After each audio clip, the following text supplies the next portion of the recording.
Halo teman-teman, kembali lagi di Undang Project. Teman-teman masih ditemani dengan Kak Uce ya. Oke, hari ini kita akan lanjutkan dari video sebelumnya.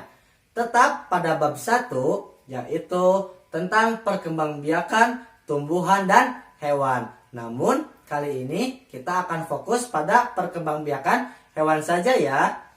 Nah, pada tujuan pembelajaran, Kakak harap teman-teman semua dapat mengidentifikasi cara perkembangbiakan tumbuhan. Yang kedua, Kakak harap teman-teman semua mampu mengidentifikasi cara perkembangbiakan pada hewan. Dan yang terakhir, yang ketiga, yaitu teman-teman semua dapat menyajikan karya tentang perkembangbiakan tumbuhan atau hewan. Itu dia teman-teman tentang tujuan pembelajaran kita hari ini. Oke, kita masuk ke dalam perkembangbiakan hewan. Perkembangbiakan hewan terjadi dua proses ya. Yang pertama yaitu ada perkembangbiakan secara generatif. Dan yang kedua ada perkembangbiakan secara vegetatif. Kita bahas perkembangbiakan secara generatif. Perkembangbiakan ini tentu sama halnya dengan tumbuhan ya. Dia membutuhkan dua induk, yaitu terdapat induk jantan dan induk betina. Cirinya menghasilkan embrio atau calon anak, tentunya pada hewan ya. Oke, kita masuk ke dalam perkembangbiakan secara generatif poin pertama, yaitu bertelur atau ovipar. Zigot hewan ovipar akan tumbuh dan berkembang di dalam tubuh hewan betina yang dibungkus dengan cangkang keras atau telur ya teman-teman. Selanjutnya akan dikeluarkan dari hewan tersebut jika telur tersebut sudah matang dan siap untuk dilahirkan. Ini dia contoh dari hewan ovipar atau bertelur, yaitu kakak ambil contoh bebek ya. Selanjutnya yaitu melahirkan atau vivipar. Pada vivipar ini, embrio hewan vivipar akan tumbuh dan berkembang di dalam rahim tubuh hewan. Embrio akan mendapat makanan hingga siap untuk dilahirkan. Ini dia teman-teman contoh dari vivipar. Kakak ambil gajah yang sedang mengandung dan siap untuk dilahirkan. Seperti yang teman-teman lihat bahwa anak gajah tersebut sedang berada di dalam rahim gajah induknya ya. Yang terakhir yaitu bertelur dan melahirkan atau disebut juga dengan ovovivipar. Embrio hewan ovovivipar dibungkus oleh cangkang telur. Telur yang akan menetas di dalam tubuh induknya ya.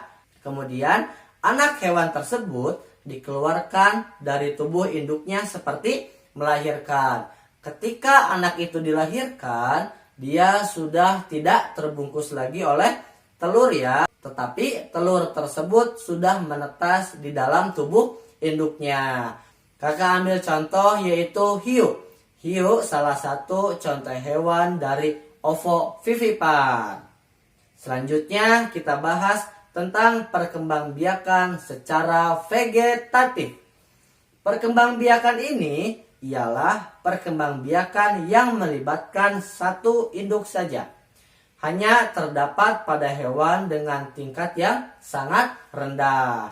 Oke, kita bahas perkembangbiakan secara vegetatif yang pertama, yaitu fragmentasi. Perkembangbiakan pada hewan dengan memotong bagian tubuhnya menjadi beberapa bagian. Contohnya yaitu ada cacing planaria. Oke teman-teman, kita lihat ini dia proses dari perkembangbiakan cacing planaria. Yang pertama atau kita sebut dengan huruf U itu, dia memotong bagiannya menjadi 3, yaitu kepala, badan, dan ekor. Selanjutnya, masing-masing bagian tersebut mampu bertumbuh dan berkembang hingga menjadi individu yang baru. Itu dia teman-teman, salah satu proses dari fragmentasi. Selanjutnya kita masuk ke dalam pembentukan tunas. Tunas akan tumbuh dari tubuh induk, kemudian melepaskan diri dan berkembang menjadi individu dewasa. Contohnya yaitu pada hidra dan ubur-ubur. Kita lihat bagaimana proses pembentukan tunas pada hewan. Yang kakak ambil contoh yaitu hewan hidra. Hewan ini sekilas terlihat seperti tanaman yang memiliki daun ya. Dimulai dari yang pertama yaitu induknya. Kemudian setelah beberapa hari atau minggu, induk tersebut memiliki tunas atau percabangan. Yang ketiga, seperti yang teman-teman lihat, bahwa tunas dari induk sudah mulai berkembang. Dan proses akhir, tunas tersebut dapat melepaskan diri dari induknya. Dan pada akhirnya, tunas tersebut menjadi individu yang baru. Itu dia teman-teman, proses dari terbentuknya tunas pada hewan. Oke teman-teman, itu dia video pembelajaran kita hari ini, di mana kita baru saja belajar tentang perkembangbiakan pada hewan ya.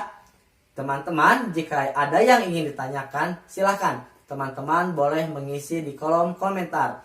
Selalu ingat, like, share, and subscribe. Dukung kami Undang Project.